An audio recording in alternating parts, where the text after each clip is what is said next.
राम राम जी। आत्म मंथन में आपका स्वागत है। मूलांक 7 वालों को नवरात्रों की बहुत बहुत शुभकामनाएं। आपको माता रानी बहुत सुख दे, बहुत खुशियां दे और आपके सारे कार्य पूर्ण करे। ठीक है, अब हम बात कर लेते हैं आपकी प्रेडिक्शंस के बारे में कि आपके लिए ये हफ्ता कैसा रहेगा, ये वीक कैसी रहेगी आपके लिए। तो आप इसे समझो और उसके हिसाब से आप अपने दिन जो है प्लान करो। अब हम बात करते हैं संडे की। संडे को ऐसा लग रहा है आपके लिए आप परेशान हो, कुछ ना कुछ चीज़ आपको ऐसे लग रही है कि ख़त्म हो गई है, एक्चुअली ख़त्म हो गई है। इस चीज़ में कुछ नहीं रखा हुआ, बेकार में वहाँ बैठे रहोगे और रोते रहोगे। वो बस निकल चुकी है, आगे चली गई है गाड़ी। तो वो आप उस चीज़ के लिए परेशान मत हो, आपको नया कुछ ना कुछ प्राप्त होगा। आप फिक्र मत करो, उदास मत हो, रो मत। अगर मन आपका करता है कि हाँ मेरे को किसी चीज़ के लिए कोई परेशानी है, तो आप प्लीज़ ये चीज़ जो है आप गणेश जी की आराधना करके जो है ख़त्म कर सकते हो। आप भगवान की आराधना करो, थोड़ी देर मंदिर में बैठो, रोने का मन करता है रो लो, कोई दिक्कत नहीं है, लेकिन एडजस्ट कर लो। ठीक है, कुछ नहीं हो सकता। अब मंडे की बात कर लेते हैं। मंडे वाले दिन आपके पास सब कुछ है, किसी चीज़ की कोई कमी नहीं है। यानी कि आप जो भी काम करना चाहते हैं, आप ही लीडर हो, आप ही ड्राइवर हो, आप ही पैसेंजर हो, मतलब आप ही सब कुछ हो। तो जब आपके पास सारी पावर्स भगवान ने दे दी, आपको दे रखी हैं, तो कुछ अच्छा करो। तो इस नेगेटिविटी से आप बाहर आते हुए दिखाई देते हो। ठीक है, तो आप इस नेगेटिविटी को छोड़ दो और जाने दो। उस चीज़ के अंदर बार बार घुटो मत। जो चीज़ ख़त्म हो चुकी है उस चीज़ के अंदर बार बार आपको कदम रखने की ज़रूरत नहीं है। ठीक है, उसके बाद हम बात करते हैं ट्यूसडे की। ट्यूसडे वाले दिन आप अकेले काम करते हुए दिखाई देते हो, आपको किसी की सपोर्ट नहीं दिखाई दे रही। आप अपने समझ दिखाओ, अपने मतलब बुद्धि का इस्तेमाल करो और अकेले काम करो। कुछ काम होते हैं जो हम लोग खुद ही कर पाते हैं, दूसरा नहीं कर पाता। एट टाइम्स होता है कि हमें कई बार कोई डिश पसंद होती है, हम उसको कहते हैं, मैं आपको साथ साथ एग्जांपल्स देती जाती हूँ।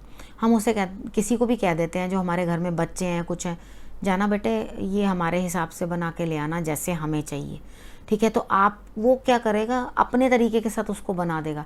जब आप उसे खाएंगे ना तो आप कहेंगे नहीं नहीं इसमें ना ये कम था, नहीं नहीं इसमें वो कम था। तो do it on your own.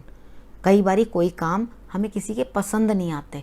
ठीक है, तो वो काम आप खुद करो। ट्यूसडे को आपको कार्ड्स यही बता रहे हैं।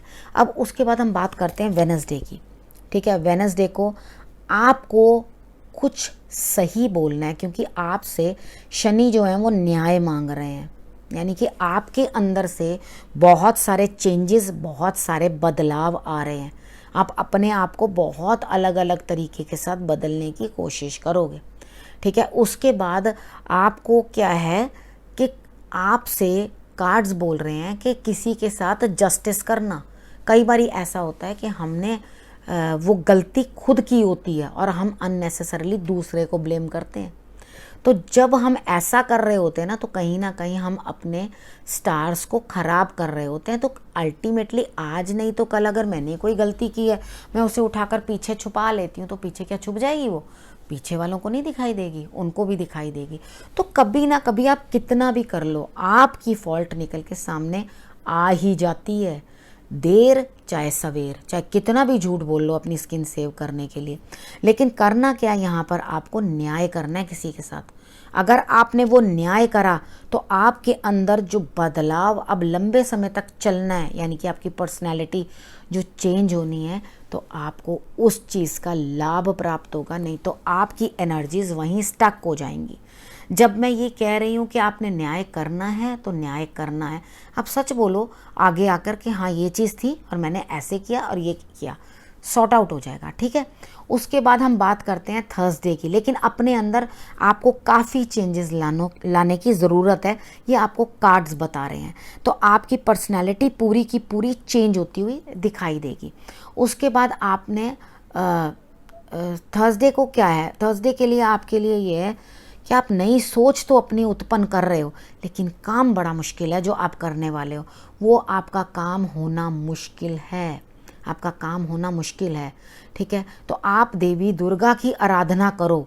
आप जब उनकी आराधना करोगे तो शायद वो आपके ऊपर कृपा करें और आपको एक न्यू आइडिया कोई दें उस कार्य को पूर्ण करने का या कुछ। लेकिन अब भी तो आपके काम को पूर्ण होने में कोई भी दिखाई नहीं दे रहा मुझे कि कुछ हो पाए। ठीक है। अच्छा, उसके बाद फ्राइडे वाले दिन भी आपके रिलेशनशिप्स में या कुछ मुझे प्रॉब्लम दिखाई देती है। ठीक है, आपके प्रॉब्लम दिखाई देती है और ज़्यादातर गृहस्थ जीवन में मुझे आपके, या जहाँ पार्टनरशिप या जीवन साथी के साथ संबंध है उस साइड पे मुझे आपकी दिक्कत दिखाई दे रही है। ठीक है, आपने करना क्या है, आपने धर्म स्थान में केले दे देने हैं। आप केलों का उस दिन जाकर मंदिर में रखाएं। ठीक है, उसके बाद आपने करना क्या, केले ले लेना 7। ठीक है, 7 केले लेकर के आप वो मंदिर में रखाना, क्योंकि कुछ खतरा है आपको, कुछ ना कुछ खतरा, सॉरी ये शब्द मुझे कभी भी यूज़ नहीं करना चाहिए क्योंकि आप डर जाओगे। तो मतलब कुछ आपके लिए अच्छा नहीं है, कुछ नेगेटिव ही है, तो बच के रहना। यानी कि कोई ना कोई ऐसा है जो आपको बैक स्टैप भी कर सकता है और आपको हानि भी पहुंचा सकता है। तो आप करोगे क्या, एक अजीब से रास्ते पे चल पड़ोगे। यानी कि ये रास्ता आपको वहाँ धोखा मिल गया, परेशान कर दिया किसी ने, तो आप दूसरे रास्ते पे चलने लगोगे। अच्छा, मेरे को ये नहीं करना तो मैं अब दूसरे काम को, वो करने की बजाय ना आप जो ढूंढ रहे हो या कुछ खोज रहे हो वो शायद ईश्वर का रास्ता हो, आप उसे ढूंढिए। ठीक है, आप अध्यात्म का रास्ता ढूंढिए, वो आपके लिए ज़्यादा बेटर दिखाई देता है मुझे फ्राइडे वाले दिन। अब हम बात करते हैं सैटरडे की। सैटरडे वाले दिन कोई छोटी आयु का है, उम्र का है, आपसे उम्र में छोटा है, जो आपका काम बना देगा। जैसा आप चाहते हो वैसा वो काम हो जाएगा, आपके जाने बिना, आपको पता ही नहीं, क्योंकि वो तो अपने तरीके से काम कर रहा है और आपके लिए वो रास्ता खोल गया। ठीक है, वो काम आपके लिए कोई छोटी उम्र का कर जाएगा। आपने क्या करना है, आप अपने इमोशंस को कंट्रोल करना है और मेडिटेशन करनी है, ध्यान करना है आपने। आपके कार्ड्स भी आपको यही समझा रहे हैं कि आप किसी ना किसी नेगेटिविटी से बाहर निकलेंगे, रोना बंद करेंगे, उसके बाद आपने अंदर बदलाव देखेंगे। ये लंबे परिवर्तन है, लंबे परिवर्तन। ठीक है, ये आप अपने अंदर धीरे धीरे बदलाव देखेंगे, एक ही दिन में नहीं आ जाता। जैसे पौधे को हम सीड लगाते हैं तो वो धीरे धीरे बड़ा होता है ना, तो आपके अंदर भी वैसे ही बदलाव धीरे धीरे आएंगे। नई सोच बनेगी आपकी, अपनी समझ को आप बदलोगे और ये आपके लिए पॉजिटिव चेंज होगा। और इसका ध्यान जो है आपने ये रखना है कि आप अध्यात्म के रास्ते से होकर निकलें, ताकि आपका जीवन जो है वो आरामदायक हो जाए। ठीक है, अब इस वीडियो को मैं यहीं समाप्त करती हूँ। तब तक के लिए नई वीडियो आपके पास लेकर आऊँगी। तब तक के लिए नमस्कार।